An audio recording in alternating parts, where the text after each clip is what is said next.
클레멘티느, 그러니까 이 아비가 그냥 집에서 밥 먹자고 하지 않았냐? 이 가격들 좀 봐라. 한 끼 식사에 이 돈 주고 먹는 게 말이 된다고 생각하니? 차라리 내가 바다에 뛰어들어서 굴을 잡아오는 게 더 낫겠다. 아버지, 오늘은 제 월급날이니까 기분 내자고요?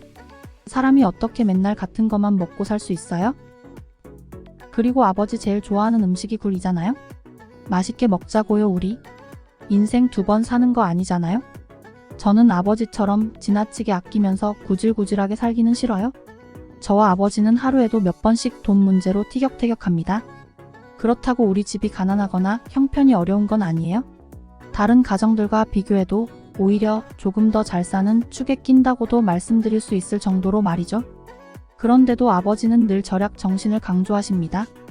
주변에서도 우리 아버지에 대해서 너무 인색하다며 고개를 절레절레 젓기도 하시죠. 하지만 저는 그런 아버지가 안쓰럽다고 생각합니다. 아버지의 비하인드 스토리를 알고 있기 때문이죠. 아버지, 이제는 과거에 너무 집착하지 마시고 조금 편하게 사시면 안 돼요? 일도 좀 쉬시고요. 제가 더 열심히 할게요. 사람이 언제 어떻게 될지 아무도 모른다. 일할 수 있을 때 하는 게 좋아. 너도 젊다고 너무 낭비하지 말고 아껴 쓰거라. 아버지는 제가 어렸을 때, 그러니까 제가 옹알이를 겨우 하는 정도일 때 찢어지게 가난한 형편 때문에 끼니도 굶으신 적이 많았다고 합니다. 그러다 보니 그때의 생활 습관이 몸에 배 지금까지도 아끼고 절약하는 생활을 유지하고 있는 것입니다.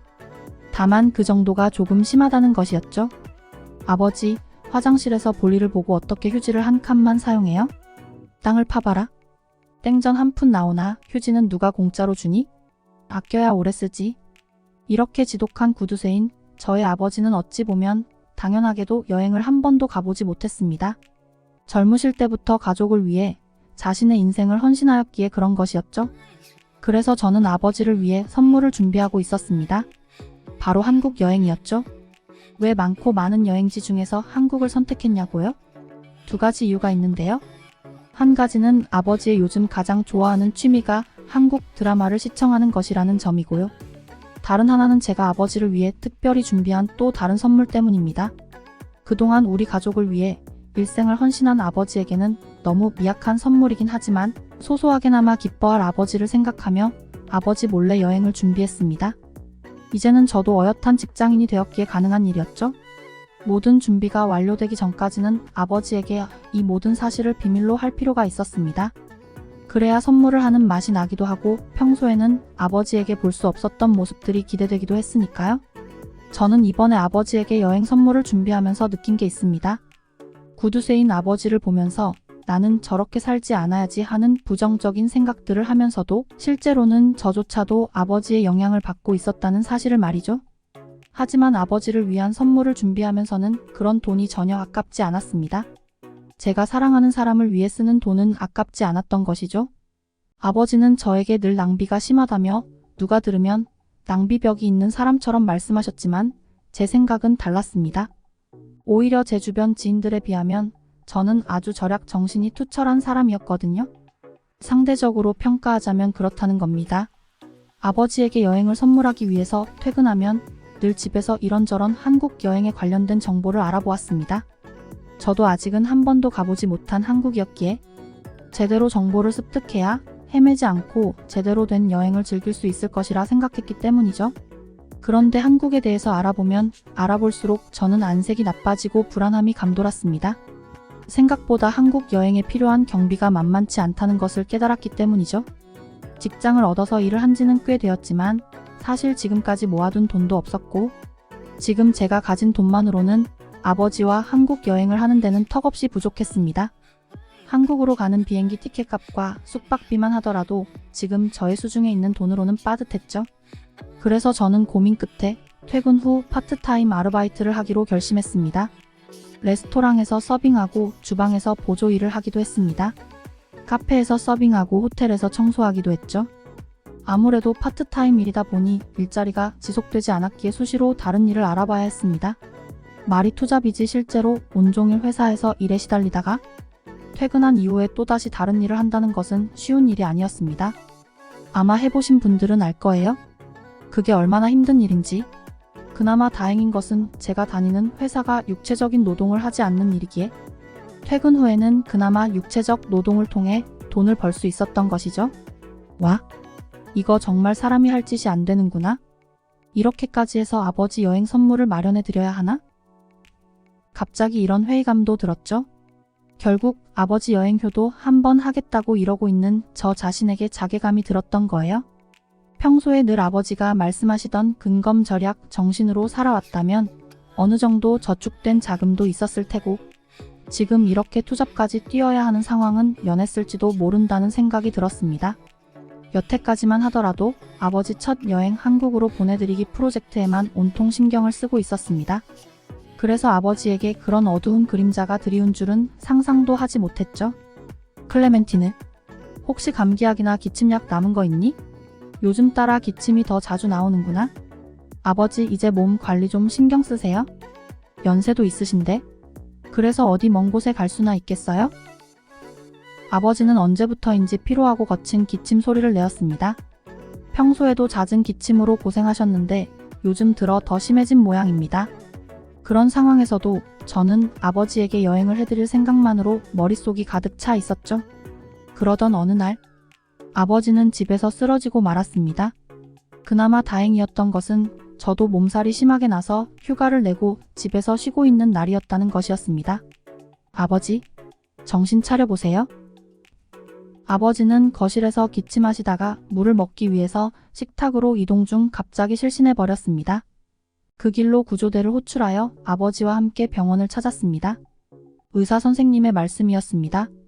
그리고 다음날 검사 결과가 나왔고 저는 큰 충격에 휩싸였죠. 보호자분 검사 결과가 나왔는데 환자분은 폐암입니다.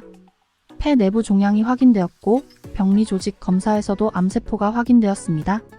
불행 중 다행인 것은 아직 전이가 심한 편이 아니어서 수술하시면 가능성이 있다는 것입니다. 폐암 수술은 저희 프랑스 병원이 미국보다 5년 생존율이 6% 이상 높기 때문에 안심하셔도 됩니다. 의사 선생님의 말씀을 들은 저는 잠시 아무 말을 하지 못했지만 곧 정신을 차리고 여쭈었습니다. 지금 아버지가 수술 받으시면 평균적인 5년 생존율이 어떻게 되나요? 일반적으로 미국의 경우 57% 정도가 되고요. 저희는 63% 정도 됩니다. 단순히 퍼센트만으로 수술의 성공 여부를 판가름하는 것은 무리가 있습니다. 하지만 저희는 최선을 다할 것이고 환자분과 보호자분도 저희를 믿어주시면 아마 더 좋은 결과가 있지 않을까 싶습니다. 다만 환자분도 보호자분도 아셔야 할 것이 모든 수술은 100%가 없습니다. 결과를 예측하기도 어렵고요. 의사 선생님의 말씀에 생각이 많아졌습니다. 일평생 아버지는 가족들의 안위만 생각하시며 자신의 인생을 헌신하였는데 그에 대한 작은 보답으로 여행을 선물하겠다는 제 생각이 한심했고 자책감이 들었습니다. 아버지의 건강이 이렇게 망가지고 있는 동안에도 하나뿐인 딸이라는 저는 여행이나 가려고 그 난리를 피웠다는 게 한심했습니다. 그렇다고 이렇게 시간만 늦출 수는 없었습니다. 아버지를 괴롭히는 암세포가 더 전이 되기 전에 결단을 내려야 했죠. 하지만 이렇게 큰 수술을 급하게 응급실을 통해 방문한 병원에서 받는 것은 마음에 내키지 않았습니다. 분명히 폐암에 관련된 전문 병원이 있을 것이라고 생각했죠. 저는 이때부터 폐암과 관련된 정보들을 알아보기 시작했습니다. 처음에는 프랑스에 있는 병원들부터 시작해서 미국에 있는 병원까지 알아보았죠. 그러다가 점점 이상한 점을 느꼈습니다. 아버지의 병 때문에 폐암에 대해서 알아보면 알아볼수록 한국이라는 나라가 제 눈에 들어왔던 겁니다. 한동안 한국 여행 가려고 미친 듯이 한국만 생각하다 보니 드디어 내가 미쳤나? 처음에는 그렇게 생각했습니다. 내가 너무 한국 여행을 하기 위해 열심히 준비한 탓이라고? 하지만 그건 제 착각이었습니다. 정보들을 알아보고 취합하면 할수록 한국이라는 나라의 의학 수준에 대해서 서서히 알게 되었죠. 심지어 한국은 특정 분야에서는 미국의 의학 수준을 넘나드는 수준이라는 사실까지도 알게 되었습니다. 폐암의 경우 미국은 물론 저의 모국인 프랑스까지도 한 수 접는다는 사실도 말이죠. 물론 이러한 수치들만 따져서 그 나라의 모든 의학 수준을 판단하기에는 무리가 있습니다. 하지만 반대로 그 수치가 아니면 제가 확인할 수 있는 그 나라의 의학 척도를 알 방법 또한 없었습니다. 즉, 저에게는 그러한 수치들이 정말 중요한 부분이었습니다. 단 1%의 확률이라도 더 높일 수 있다면 그만큼 아버지가 건 강하게 완치될 수 있는 확률도 올라간다는 것이었으니까요. 그런 생각에 이르자 저는 아버지를 설득하여 한국의 병원을 방문하여 진료를 받아보자는 말을 했습니다. 처음에는 아버지가 반대를 하실 줄 알았는데 병환의 자존심과 기운도 많이 꺾이신 것인지 제 말을 순순히 따라주었죠. 그렇게 아버지와 저는 한국의 병원에서 진료를 새롭게 받게 되었습니다. 한국의 병원은 제가 생각했던 것 이상으로 첨단화되어 있었습니다. 병원에는 이렇게 아픈 사람이 많이 있나 싶은 정도로 많은 환자가 제각각의 목적을 가지고 이리저리 움직이고 있었습니다. 마침내 검사 결과가 나왔습니다. 환자분, 보호자분, 잘 오셨습니다. 폐암 초기라서 수술하시면 아마 높은 확률로 완치 가능하실 거라고 보입니다. 수술은 보통 암을 제거하거나 크기를 줄이기 위해서 하는데 이번 경우는 제거하는 것이고요.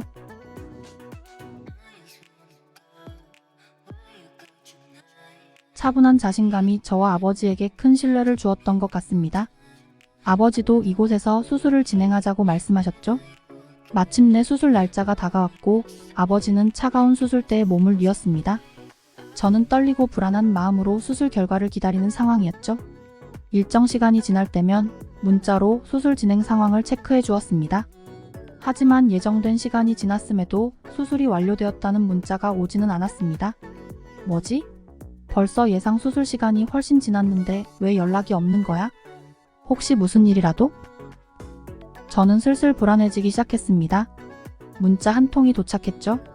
예상보다 수술 시간이 길어지고 있다는 문자였습니다. 불안한 마음으로 아버지의 수술을 기다리던 저는 약 1시간이 더 지나서야 제대로 숨을 쉴 수 있었습니다.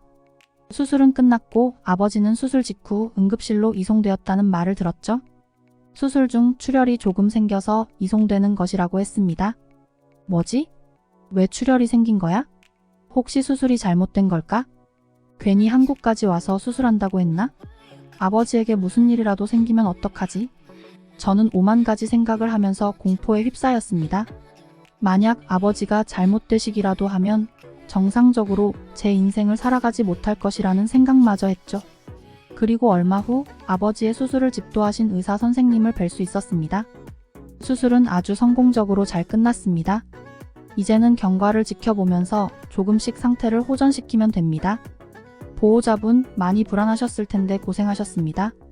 저는 그제야 다리에 힘이 풀리고 안심이 되었습니다. 그리고 저도 모르게 눈물이 났습니다. 슬픔도 기쁨도 아닌 안도의 감정에도 눈물이 난다는 사실에 조금 놀랐죠. 시간은 흘러 어느덧 아버지는 혼자서 일상생활에 무리가 없는 정도로 회복을 하셨을 즈음 퇴원을 했습니다. 그리고 아버지와 퇴원 기념으로 한국 식당을 예약했죠. 아버지가 좋아하는 굴 요리예요? 아니, 비싼 걸 이렇게나 많이 시킨 거야? 그래도 오늘은 맛있게 먹자꾸나. 걱정하지 마요. 우리 동네처럼 비싸지 않으니까. 실컷 드세요. 딸아, 이 아버지는 지금 너와 이렇게 웃으면서 맛있는 음식을 먹을 수 있다는 이 사실이 너무나 행복하구나. 우리 한국에 자주 방문하자.